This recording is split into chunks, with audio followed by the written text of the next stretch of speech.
I really wanted to come to Drucker because when I was in my undergraduate courses in India, Drucker was actually, a big part of the curriculum, believe it or not.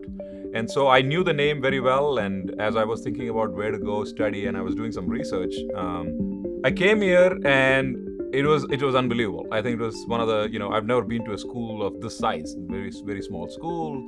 A whole bunch of students who were there at the time were very entrepreneurial. We started the marketing club. I think we started the consulting club. We then said, hey, we need a Drucker School graduate committee to do a bunch of stuff for all of these things. So we formed that. So that was actually started by us in '97. I took two classes with him. One was on entrepreneurship, the other one was on work. And like I said, all the classes were fascinating. He would always talk about, the World War II era. He would talk about what happened in Vienna. He would talk about what was happening in Europe and tie everything back to things that were relevant for us. I took two classes, and I think that I have never had the patience to sit through lectures for 3 hours nonstop. But in his class, it was fascinating because it was like storytelling. He would tell you a story, and it would just go nonstop. And at the end of it, you kind of see, okay, there's like 2 or 3 things that come out as key takeaways. And I always made sure that I wrote those down because I knew those were important. My 2 years here, I felt like I had not only a great education, I met some really good friends. We've always kept in touch.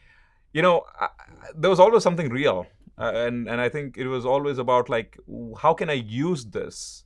Which surprisingly is not the case in many schools today. And now I teach and I speak and I do a lot of things, and I've made sure that at the end of it, I tell them 3 things at least that are really important that they should remember.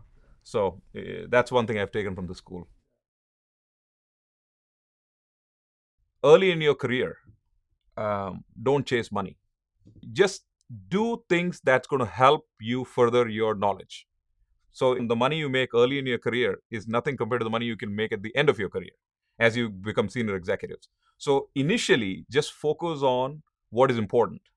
Even if you have to take lateral jobs and even jobs that may actually pay you less, but it might be a critical skill that you may want to take and you may want to build on, right? So as an example, in the jobs that I got offered, I didn't take the one that was paying the most. I actually turned those down. I took the one that I felt made the most sense for me. So that's the first thing I tell people. Choose carefully what skills you want, because I think it's you're adding to a puzzle that eventually should pay off if you get it right.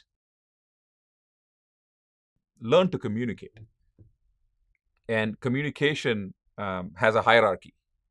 So learn to communicate up succinctly. Learn to communicate horizontally with humility, and learn to communicate downward with clarity. So people below you expect you to be very clear. That's what you are expected to do. So when you communicate, if you become a manager or a middle manager, you need to communicate a lot, and you need to be more precise and be very clear. When you're trying to communicate laterally, you need to get a couple of things. One is respect, mutual respect. And because you have equal power, you have to be humble, and you have to figure out how to form alliances. So lateral communication always has to be more humble and with humility. It doesn't mean that you don't confront, and you don't have the difficult conversations, but you have to earn respect. When you communicate up, you're communicating to people that basically form opinions of you, and they don't have a lot of time. So you need to be very precise. So don't overdo it.